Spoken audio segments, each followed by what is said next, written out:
James, please, I can explain. Derek doesn't mean I was lonely. You were always working. I made a mistake. You didn't make a mistake. A mistake is one moment of weakness. This was 3 years of deliberate deception.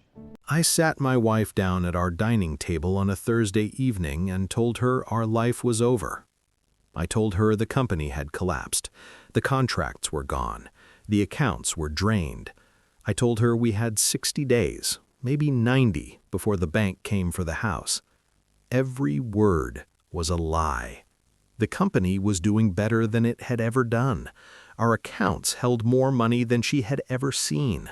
The house was paid off. We had zero debt. But I needed her to believe the money was gone. I needed to see what would happen when the woman I had loved for 9 years thought there was nothing left to love me for. She sat across from me with her hands folded on the table.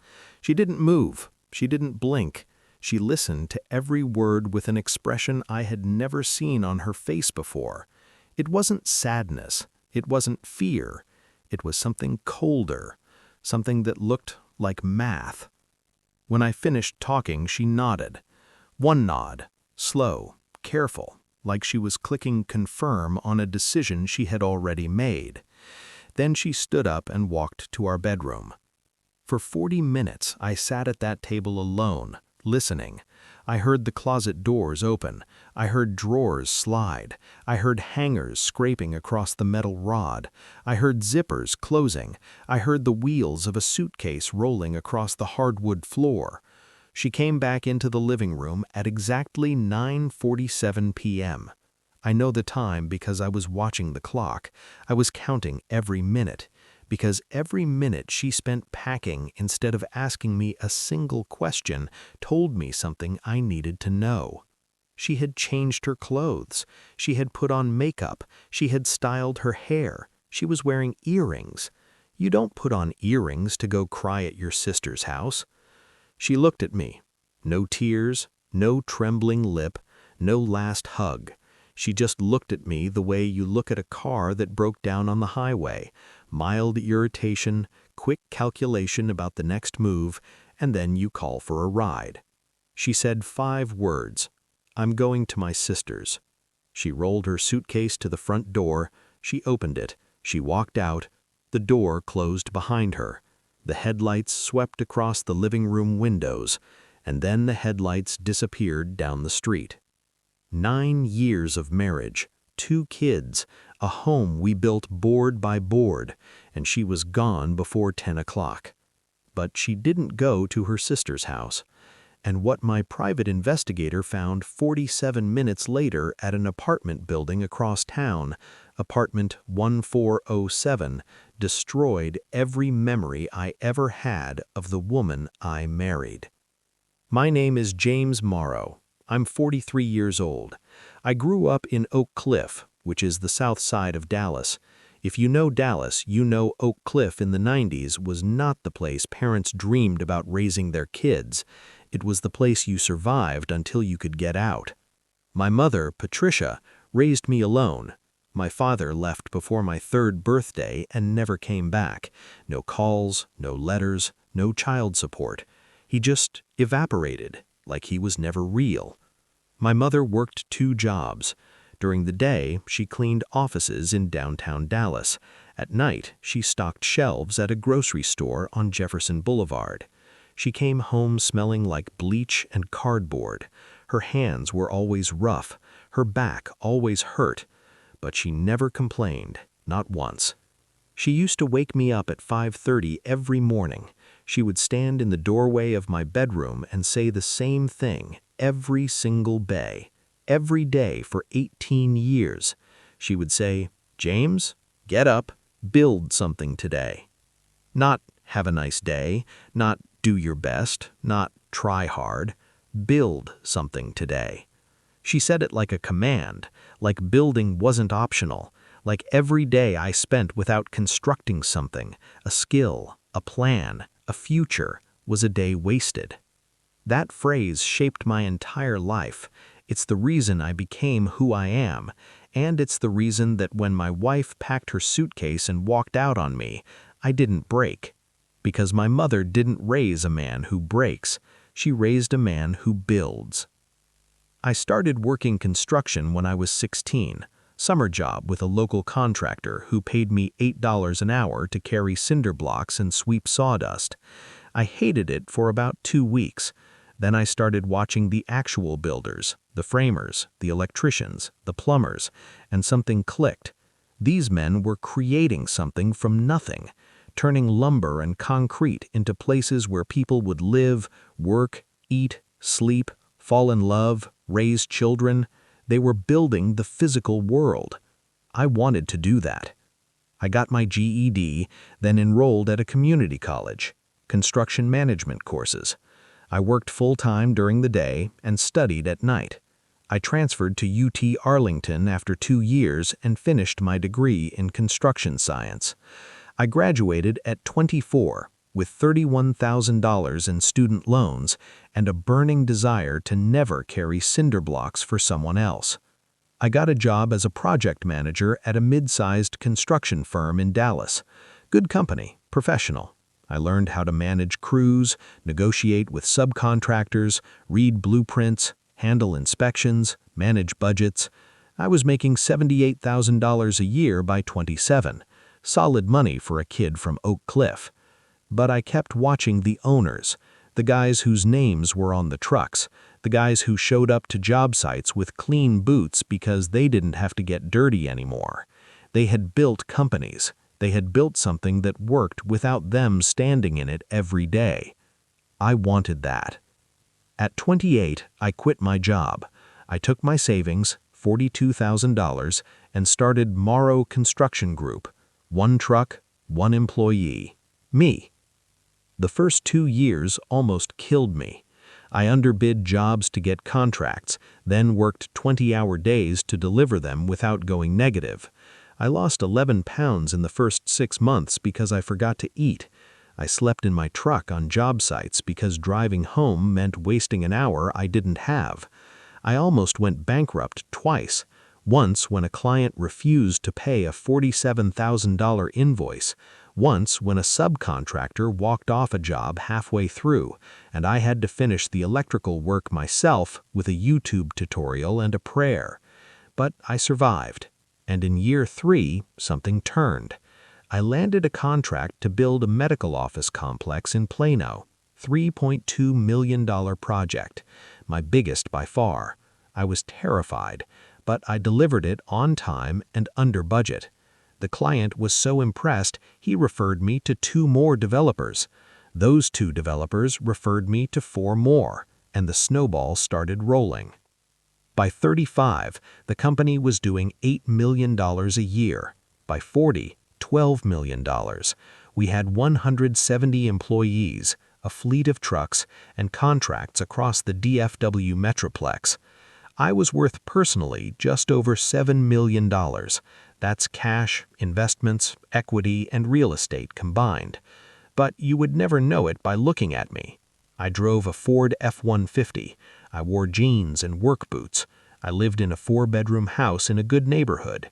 Nice, but not a mansion. I didn't own a Rolex. I didn't belong to a country club. I didn't post photos of my life on social media. My mother raised me to build, not to display. So I built quietly, and I kept my mouth shut about how tall the building had gotten. I met Nicole Walker at a 4th of July barbecue when I was 34. She was 26. She was standing by the drink cooler, pouring lemonade into a red cup, and the sun caught her face at an angle that made everything else in that backyard disappear. She had smooth brown skin, a wide natural smile, and the kind of eyes that made you feel like the only person in the room. I walked over to grab a water. She looked at me. I said something about the heat. She laughed. I said something else about the lemonade. She laughed again. And just like that, we were talking. We talked for 2 hours at that barbecue. She told me she worked as an office manager at a dental practice in Uptown. She told me she was from Mesquite, a suburb east of Dallas. She told me about her family, her mother, her older sister Denise, her younger brother Marcus. She asked what I did. I told her the truth, but not the whole truth. I own a small construction company, I said. Commercial stuff. office buildings, retail spaces.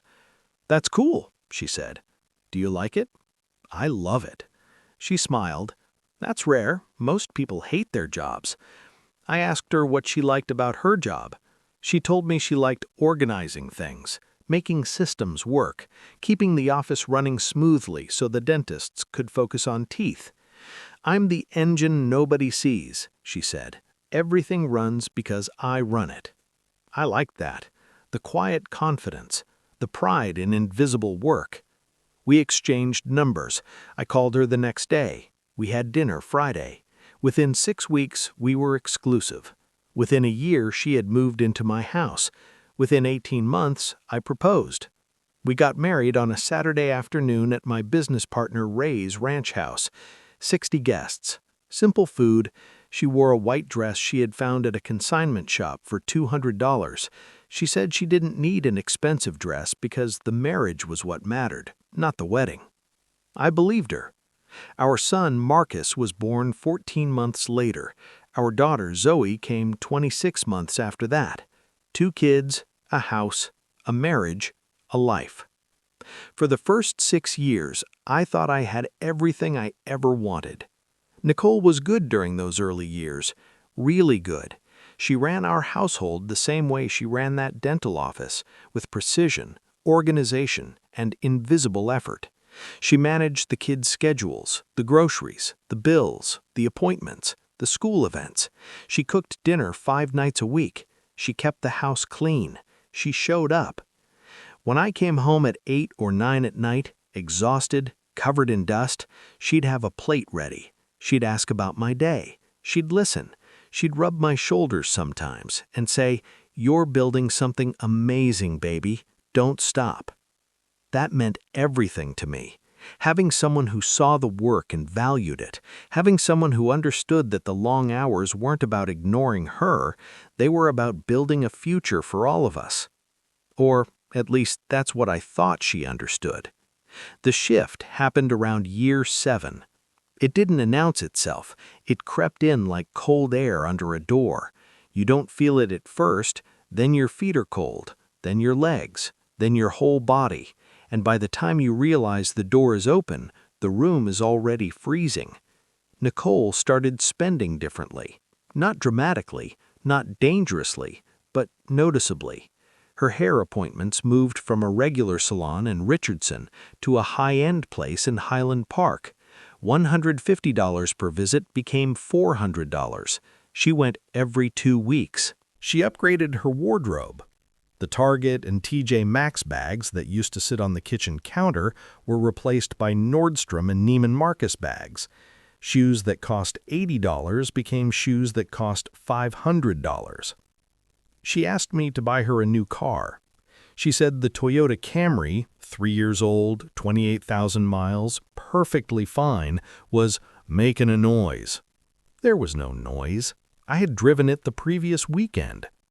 But I said yes, because I loved her, because I could afford it, because saying no over a car felt petty when I was clearing 7 figures a year. She picked a white Mercedes GLC, $52,000. She had already test-driven it before she asked me. She had already chosen the color. When I handed her the keys, she hugged me and said, "Thank you, baby. You always take care of us." At the time, I thought that was gratitude. Now I know it was inventory. She was cataloging what I could provide, testing the limits, measuring the well. And every time I said yes, the well got deeper and deeper, and she leaned further and further over the edge, looking down, calculating how much water was left. Year 8 is when the behavior changed in ways I couldn't explain away. Nicole started going out on Friday nights. Girls' night, she called it. Her friend Tasha, her coworker Janelle, sometimes her sister Denise. They'd get dinner, go to a bar, maybe go dancing. Fine, normal, healthy even. Every marriage needs space. But the girls' nights started stretching. 8 o'clock departures became midnight returns, then 1 a.m., sometimes 2. And she dressed for these nights differently than she dressed for anything else. Not casual dinner outfits, event-level dressing. Hair done, nails done, full makeup. The kind of preparation that takes an hour and a half and serves a purpose beyond drinks with Tasha. I asked her once, casually, where they went. "Just dinner and drinks," she said. "Sometimes we go dancing, you know how it is." I nodded, let it go. Then I found the receipt. Saturday morning, I was doing laundry, something I did every weekend because Nicole handled the weekday household and I handled weekends. I picked up the jeans she had worn the night before and a piece of paper fell out of the back pocket.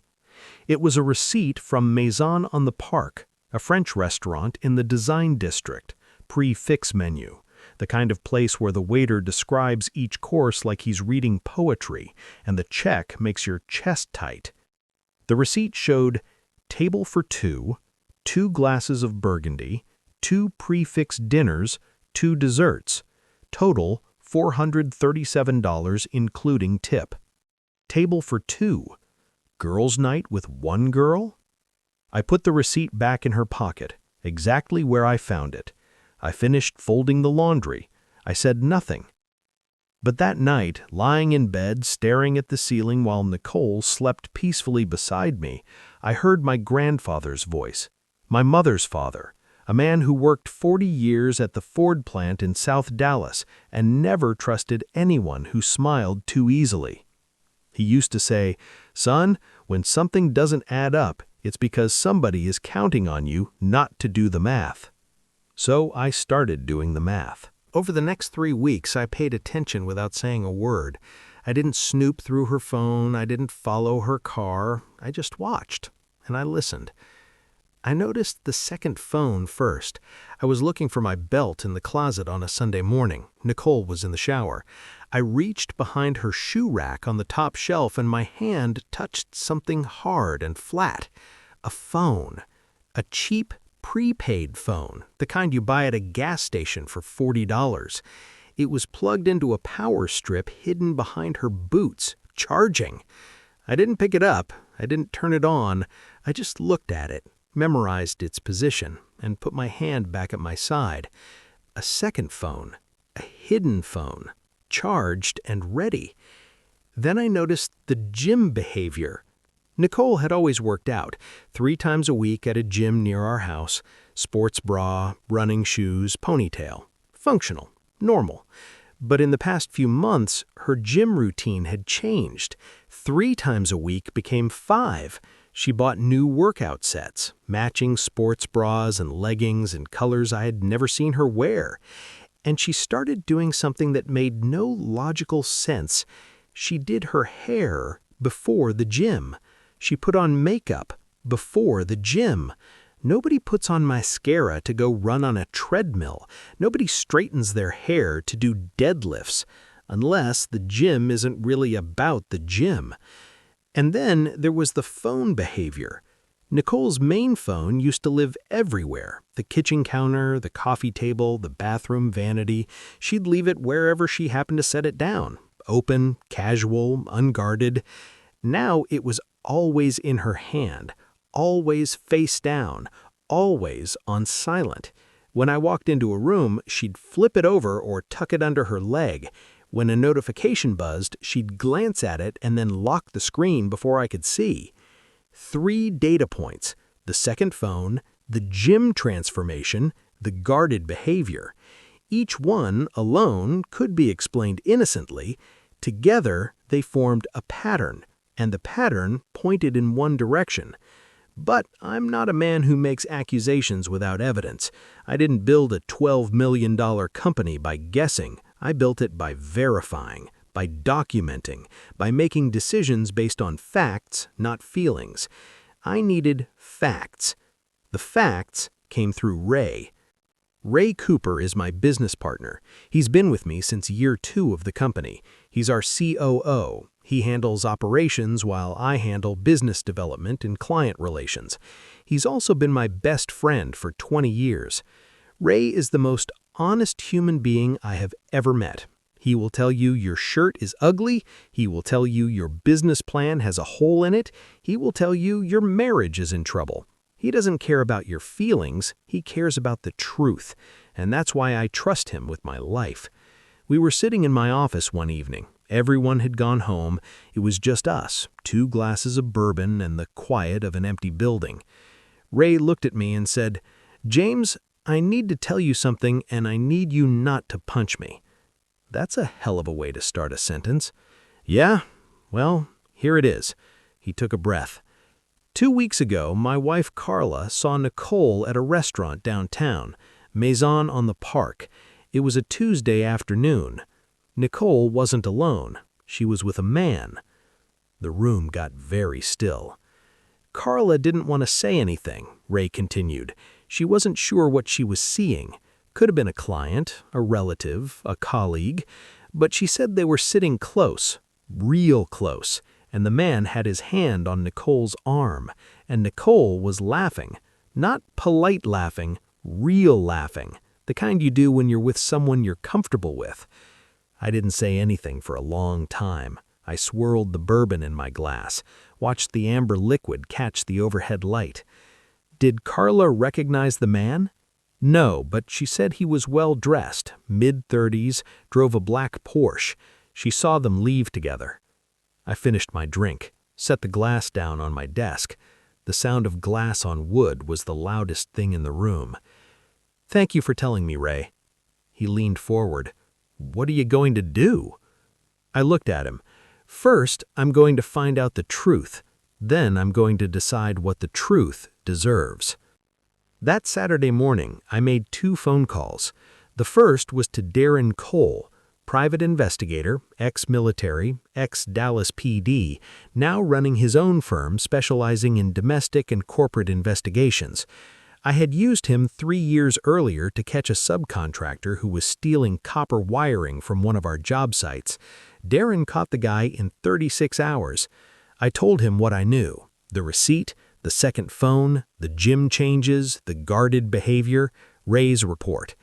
"How deep do you want me to go?" he asked. "Bottom of the ocean," I said. "Timeline? 2 weeks for full report, but if you find something critical early, call me immediately, day or night." He agreed. His fee was $8,500 for a comprehensive 2-week domestic surveillance operation. I paid it without blinking. Some things are more expensive than money. The second call was to my attorney, Patricia Wells. Patricia handles both my business and personal legal matters. She's been my lawyer for 9 years. She's sharp, careful, and she doesn't sugarcoat anything. I told her I was considering a loyalty test, telling Nicole the company had failed, to observe her reaction. I told her about the suspected affair. I told her I wanted to be prepared for whatever came next. Patricia was quiet for about 10 seconds. That's a long time for a lawyer to be quiet.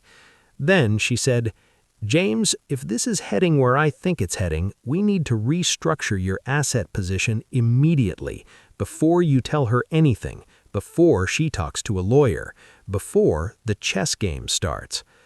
Over the next 5 days, Patricia and I quietly moved pieces. We transferred $3.4 million in liquid assets, cash, stocks, bonds, from accounts Nicole knew about into a protected family trust. The trust was established in my name with my children as beneficiaries, legally sound, properly structured, invisible to anyone who didn't know where to look. We adjusted the joint accounts to show balances that looked normal but were significantly lower than our actual position. Everything above the surface appeared the same. Underneath, the architecture had completely changed. Patricia also reviewed our prenuptial agreement. Nicole and I had signed one before the wedding. She had resisted initially, called it unromantic, but I had insisted. The prenup protected my premarital business assets completely. The company, its contracts, its equity, all excluded from marital property. "The prenup is solid," Patricia confirmed. "If you end up in divorce court, your business is protected. She can claim a share of marital assets, the house, joint savings, shared investments, but not the company itself." "Good. But James," she added, "if there's infidelity and you can prove it, that changes the custody and settlement calculations significantly in your favor, especially in Texas." "I know," So get the proof. Darren was already working on it. Day 5 of the investigation, Darren's first interim report arrived by encrypted email at 6 a.m. I was sitting in my truck in the driveway. Nicole and the kids were still sleeping. I opened the email on my phone and read the report with the engine off and the windows up. Darren had been following Nicole for 4 days. Here's what he had documented. Day 1. Nicole dropped the kids at school at 7:45 a.m. She drove to her office, the dental practice in Uptown, and worked until 11:30 a.m. Then she left the office and drove to a luxury apartment building called The Residences at Turkle Creek. She parked in the underground garage using a key card for the gate. She took the elevator to the 14th floor. She entered apartment 1407. She had a key. She stayed for 2 hours and 14 minutes. Then she drove back to work. Day 2, similar pattern. Drop kids at school, work until midday, drive to the Residences at Turkle Creek, garage, elevator, apartment 1407. Her own key. This time she stayed for 3 hours. Day 3, a Friday, she dropped the kids at school. She did not go to work. She went directly to the Residences. She was inside apartment 1407 for 6 hours. She left at 4:15 p.m., just in time to pick up the kids from aftercare. 6 hours while I was at work, while our children were at school. 6 hours in another man's apartment. Day 4, Saturday, the day she told me she was going to Target and then maybe getting her nails done. She did not go to Target. She did not get her nails done. She went to the Residences, apartment 1407. She was there for 4 hours. She came home carrying a Target bag, props purchased on the way back to support the lie. 4 visits in 4 days, her own key card, her own apartment key, her own parking space. This was not a fling. This was not an accident. This was a fully operational second life. At the bottom of the interim report, Darren had written, Apartment 1407 is leased to Derek Chambers, age 36. Full background report to follow. I closed the email. I sat in my truck for 15 minutes. I watched the sun come up over the neighborhood. I watched the sprinklers turn on across the street. I watched a woman 2 houses down walk her dog. Normal world, normal morning, normal life. Except nothing was normal anymore. Darren's full report arrived on day 12. 61 pages. I read every word. Derek Chambers, 36 years old, commercial real estate broker, owner of a small firm called Chambers Elite Realty, specializing in luxury commercial properties in the DFW area. He drove a black Porsche Cayenne. He lived in a 2-bedroom apartment on the 14th floor of a luxury building that charged $4,800 a month in rent. He was the man from the restaurant, the man Carla had seen with Nicole, the man with the hand on her arm. But here's what made my blood turn to ice. Derek Chambers had been a client of my company. 3 years ago, his firm had hired Morrow Construction to renovate the lobby and common areas of a commercial building in Deep Ellum, a $450,000 project. I hadn't managed it directly. One of my project managers handled it, but Derek would have visited our office during the planning phase. He would have seen our operation. He would have understood the size and scale of what I had built. And during one of those office visits, he met my wife. Nicole used to stop by the office regularly back then. She'd bring me lunch. She'd say hello to the staff. She'd sit in the reception area and wait for me if I was in a meeting. Everyone at the office knew her. Everyone liked her. Derek met her. Derek liked her too, but not the way a client likes the owner's wife. Darren's report confirmed that the relationship between Nicole and Derek had been active for approximately 3 years. 3 years. Half the length of our marriage. Every Friday night, every midday errand, every Target run, every girls' night. For 3 years, my wife had been dividing her life between 2 men, 2 addresses, and 2 versions of reality. She had clothes at his apartment, toiletries, a drawer in his bathroom, a designated parking space in his garage, a key to his front door. But the financial records were what gutted me. Darren discovered that Nicole had a personal checking account at a credit union I had never heard of. Not our bank, a different institution entirely.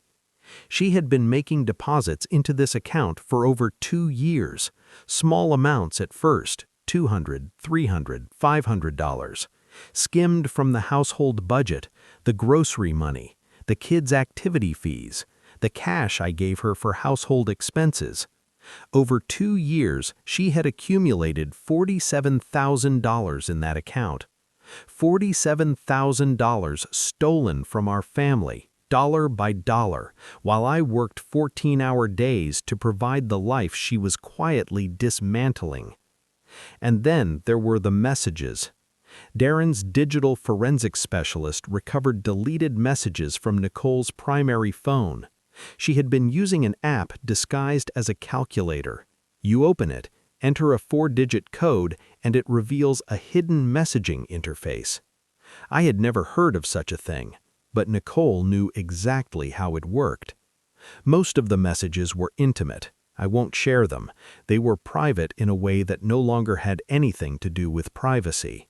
They were evidence. But there was one exchange that I need to tell you about. It was from 6 months before the night she packed her bags. Derek had written, "When are you going to leave him?" Nicole wrote, "When the time is right. I need to make sure I'm set up first. The house, the accounts, the kids' college funds. Once I have what I need, I'll move." Derek wrote, "And if the money dries up?" Nicole wrote, "Then there's nothing to wait for. I'm not staying for the scenery." There's nothing to wait for. She was not waiting to leave me because she was torn. She was not waiting because she loved me. She was not waiting because she was afraid. She was waiting because she was not finished taking. I was not her husband. I was her supply line. And the moment the supply stopped, she would cut the line and move to the next source. After reading the full report, I drove to a church. Not our church, a different one across town. A small chapel on a quiet street. It was a Tuesday afternoon. The building was empty. I sat in the last pew. The silence was thick. I could hear my own heartbeat. I sat there for 2 hours, not praying, not crying, just sitting with the weight.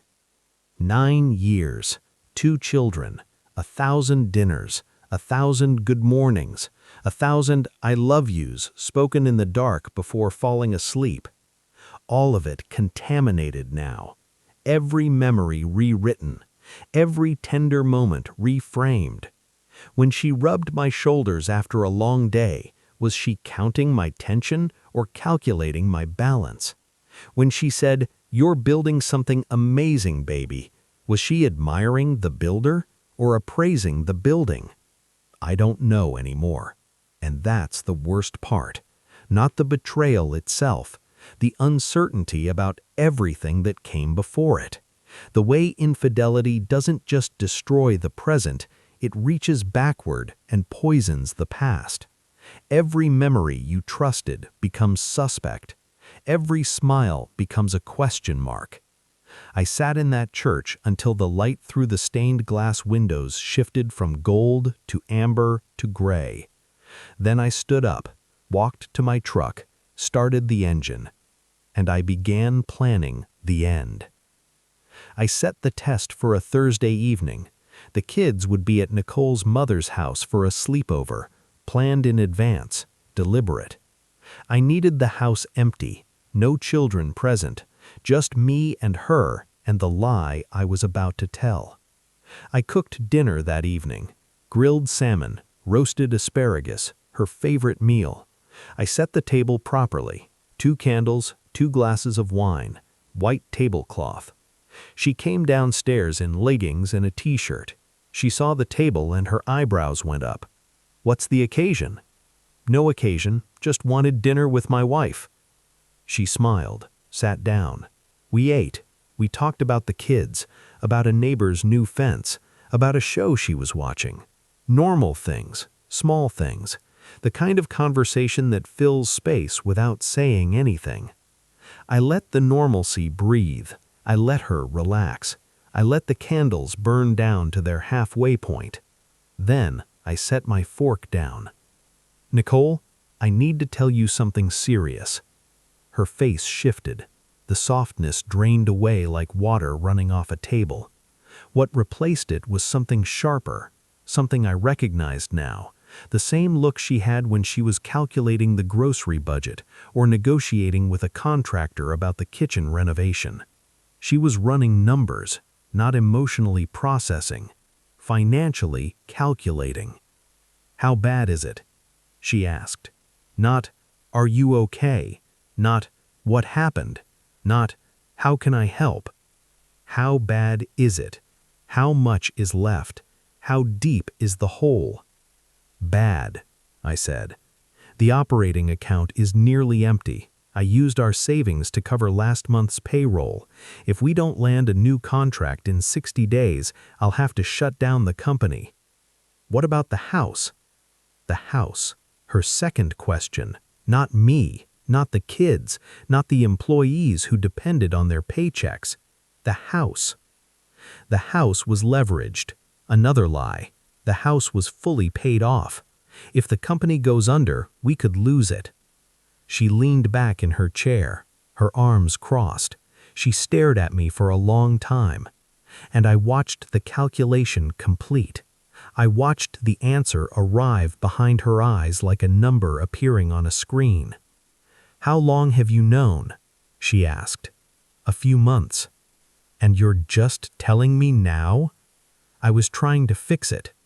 She nodded, that slow, careful nod, the one that looks like understanding, but sounds like a door closing. "I need to think." She stood up. She left her plate half finished. She walked to the bedroom. 40 minutes later, she came out with a suitcase, a full makeup of makeup, and 5 words. "I'm going to my sister's." The door closed. The car started. The headlights swept across the windows. Gone. She was not at her sister's house. Darren confirmed within the hour. Nicole drove from our home directly to the residences at Turtle Creek. She parked in the underground garage. She took the elevator to the 14th floor. She let herself into apartment 1407 with her own key. She was inside by 10:31 p.m. Darren was parked across the street with a telephoto lens and a timestamp log. At 10:44 p.m., a light turned on in the bedroom window of apartment 1407. At 10:52 p.m., a second light turned on. At 11:03 p.m., both lights went off. My wife had left our home, our marriage, and our children in 40 minutes, and within 1 hour she was in another man's bed. Nicole didn't come home for 4 days. During those 4 days, she called me once, day 2, 3 minutes. She said she needed space to process. She said the financial situation was a lot. She said she needed to figure out her next steps. Her next steps, not our next steps, her next steps. She asked about the kids. I told them they were fine. They were with her mother. "Tell them I love them," she said. She hung up. 3 minutes, 1 phone call in 4 days, and the most parental thing she did was ask me to relay a message. On day 5, Nicole came home, but she didn't come home as a wife. She came home as an accountant. She sat at the kitchen island with a notepad and a pen and laid out her plan. "James, if the company is going under, we need to act fast. We should sell the house now, lock in the equity before the bank gets involved." I think we should cash out your retirement accounts, take the early withdrawal penalty. At least we'll have liquid money. My cousin Angela is a paralegal. She said we should start separating our finances now as protection in case creditors come after personal assets. Sell the house, cash the retirement, separate the finances. She wasn't trying to save the marriage. She was trying to liquidate it, convert everything I had built into cash, portable, divisible, accessible cash, and position herself to take her share before the ship she believed was sinking went under. I listened, I nodded, I asked appropriate questions, and I gave her nothing. "Let me think about it," I said. "Don't think too long," she said. "We're running out of time." "We." She kept saying "we," as if there was still a "we," as if she hadn't spent the last 4 nights in apartment 1407, as if the suitcase by the door didn't have the Residences at Turtle Creek parking garage receipt still in the front pocket. I knew. She didn't know I knew, and every word she said was being filed away, not in my memory, but in Patricia Wells' case file. Over the next 9 days, Nicole accelerated. Day 7, she transferred $15,000 from our joint savings to her personal checking account, the hidden one, the one at the credit union I wasn't supposed to know about. She did it on her phone while I was in the shower. But I knew about the account. Darren had found it weeks ago, and Patricia had flagged it for the court filing. Every transfer was tracked. Every dollar was documented. Day 8, Nicole called a real estate agent, not to sell the house, but to get a market valuation. She wanted to know the number, the exact equity. She wanted to know what her half would be. Day 9, this is the one that sealed everything. Nicole drove to a family law office in Plano. Darren followed her. She parked. She went inside. She was in there for 97 minutes. She was hiring a divorce attorney. She was preparing to file. She came home that evening and said nothing about it. She asked me what I wanted for dinner. She made spaghetti. She helped Zoe with her homework. She kissed me on the cheek before bed. And all the while she was building a legal case to take as much as she could from a man she believed had nothing left. The irony was suffocating. She thought she was outmaneuvering a broke man. She was walking into a room with no exits, built by a man worth $7 million, who had spent 2 weeks documenting every lie, every transfer, every visit to apartment 1407. The reveal happened on day 14, a Saturday. Kids at Nicole's mother's house, just us. I told Nicole I wanted to take her to dinner. "We need to talk about our future," I said, "properly, just the 2 of us." She agreed. She seemed almost eager. I think she believed I was ready to capitulate, to sell the house, to cash out the accounts, to hand her the keys to everything I had built so she could divide it with her lawyer and disappear into apartment 1407 with Derek Chambers and $47,000 of stolen grocery money. I took her to the French room at the Adolphus Hotel, the most elegant restaurant in Dallas. Crystal chandeliers, white tablecloths, waiters in vests, a sommelier who describes wine like it has feelings. I chose this restaurant because it was where I took her for our first anniversary, 9 years ago. We sat at a corner table and she looked around at the chandeliers and said, "I could get used to this." And I laughed and said, "One day this will be a regular Tuesday." I wanted symmetry. The same room where our story truly began would be the room where it ended. We sat down, we ordered. She was wearing a black dress, new, one I hadn't bought. I didn't ask who did. I made small talk through the first course, the kids, the weather, a neighbor's renovation. She was distracted, kept checking her phone under the table. She was texting someone. I knew who. When the main course arrived, I stopped talking. She noticed the silence, looked up. "James, you okay?" "Nicole," I said, I owe you an apology." She tilted her head. "For what?" "For not being honest with you." A flicker of something crossed her face. Caution, curiosity, fear. "The company isn't failing," I said. Silence. "Everything I told you 2 weeks ago was a lie. The Meridian Plaza contract is on schedule. Payroll is current. The bank is not reviewing our credit line. No clients are threatening to leave. The company is having its best quarter in 3 years. Revenue is up 14%. We just closed a new contract in Fort Worth last week worth $7 million. I watched the information land. I watched her face cycle through confusion, then disbelief, then something darker, the realization that if the company was fine, then the last 2 weeks had been something else entirely. "You lied?" she whispered. "Yes. Why would you?" I reached into the inside pocket of my jacket. I pulled out a manila envelope. I set it on the white tablecloth between us, next to the breadbasket, between the wine glasses, under the chandeliers. "Because of this," I said. She looked at the envelope the way animals look at traps. "Open it." Her hands shook as she reached for it. She opened the clasp. She pulled out the first page. A photograph, high resolution, time-stamped. Nicole entering the underground parking garage of the residences at Turtle Creek. She flipped to the next page. Nicole walking through the lobby, key card in hand, overnight bag over her shoulder. Next page. Credit card statements, hotels, restaurants, jewelry, a secret checking account with a $47,000 balance. Next page. The $15,000 transfer from our joint savings. Next page. Her visit to the family law attorney in Plano.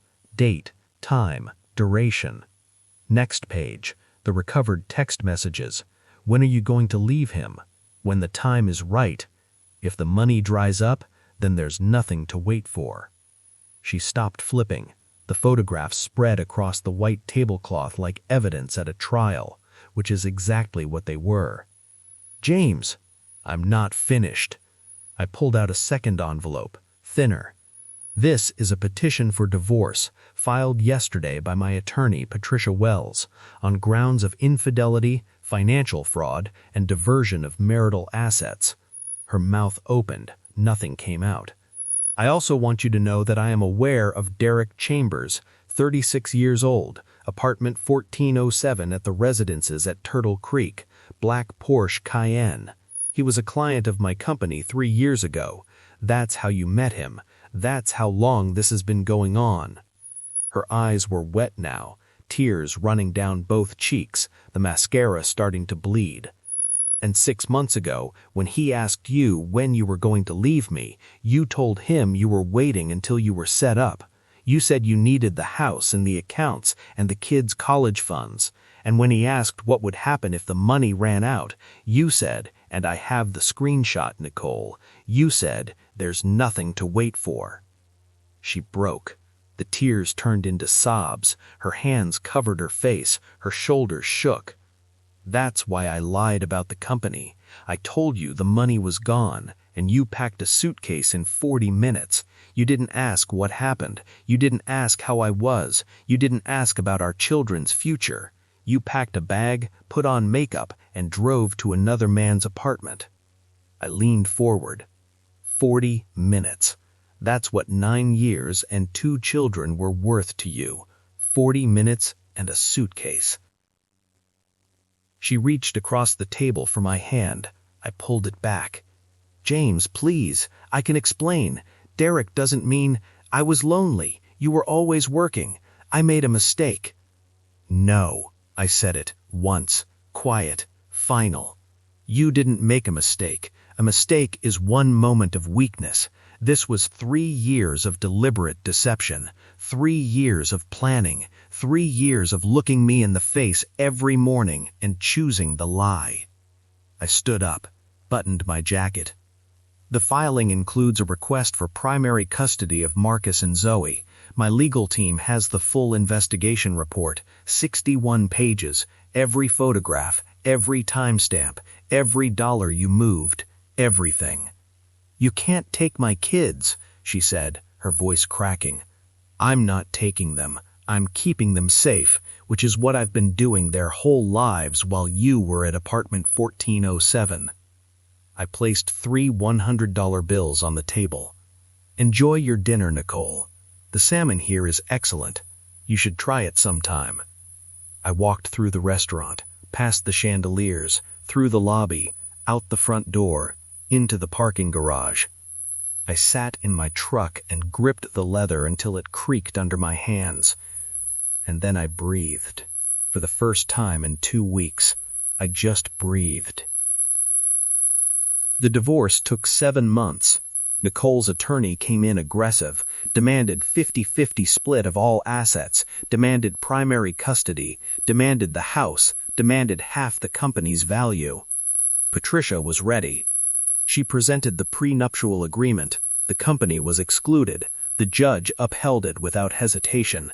She presented the evidence of infidelity, 61 pages, photographs, timestamps, location data, text messages, all legally obtained, all devastating. She presented the financial diversion, the secret checking account, the $47,000 skimmed from household funds, the $15,000 transferred during the fake crisis, the credit card charges for hotels and restaurants with Derek. She presented the timeline of Nicole's visit to a divorce attorney, conducted while still married, while the affair was active, while she was simultaneously pressuring me to liquidate my retirement accounts and sell the house. The judge reviewed everything. Final ruling. I received primary custody of Marcus and Zoe. Nicole received visitation every other weekend and Wednesday evenings. The house was sold. I received 70% of the equity. Nicole received 30%. My retirement accounts, business equity, trust assets, and investment portfolio were excluded from the marital estate. The prenup held.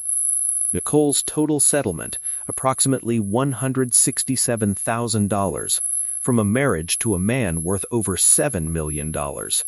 Her attorney had asked for $3.5 million. The judge said no. Derek Chambers ended things with Nicole 3 weeks after the divorce was filed. Because Derek never wanted Nicole.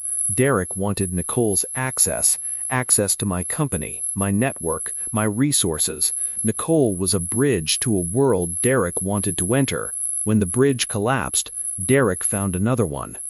He always would. Men like Derek don't build bridges, they cross them. And when they're done crossing, they don't look back. Nicole moved into a 2-bedroom apartment in Garland. She returned to full-time work as an office manager. She drives a leased Nissan. I don't take pleasure in any of that.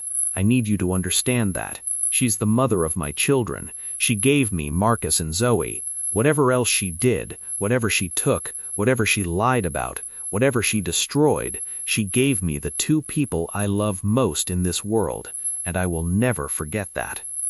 But I will also never forget the 40 minutes, the packed suitcase, the fresh makeup, the drive to apartment 1407.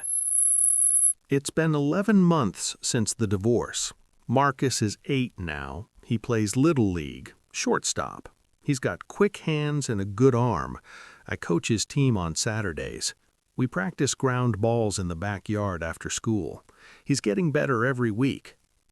Zoe is 6. She builds things, Lego castles, cardboard forts. She once spent 3 hours building a tower out of soup cans in the kitchen and then cried when it fell over. I helped her rebuild it. She made it taller the second time. They live with me full-time. I make breakfast every morning, pancakes on Saturday, eggs and toast on weekdays. I do the school run. I help with homework. I sit on the floor and play whatever game they want to play, even when I don't understand the rules, even when the rules change every 30 seconds, even when I lose every time. I show up every day, not because a court told me to, because my mother told me to. 25 years ago, standing in my bedroom doorway at 5:30 in the morning. James, get up, build something today. I'm building something every day. Not a company, not a portfolio, not a legacy. I'm building two people who will know what it means to be loved unconditionally, who will know what it means to have a parent who stays, who will never have to wonder whether the person sitting across from them at the dinner table is real. That's what I'm building now, and it's the most important thing I've ever built. I want to say one thing to every person listening. If something in your life doesn't add up, do the math. Don't be afraid of the answer. Don't avoid the calculation because you're scared of what the numbers will say. The truth doesn't destroy you. The waiting destroys you. The not knowing, the lying awake at 2 a.m. sensing something is wrong, but refusing to look, that's what eats you alive. Look, even if it hurts, even if it burns, look. Because a broken heart heals, a wasted life doesn't. And if someone shows you who they are in a crisis, believe them. Not the version they show you when things are good, not the smile, not the shoulder rub, not the "you're building something amazing, baby." Watch what they do when the building falls. Watch where they go. Watch how fast they pack. Watch whether they ask about you or ask about the house. 40 minutes will tell you more about a person than 40 years of words. Listen to the suitcase. It's louder than anything they'll ever say. If this story hit you, drop a comment. Tell me your story. I read every one. And subscribe to Richy Folktales. The next one is about a man whose mother walked into his house and told him to choose, her or his wife. He chose his mother. That decision destroyed 2 families, and when he finally realized what he had done, it was too late. I'll see you in that one.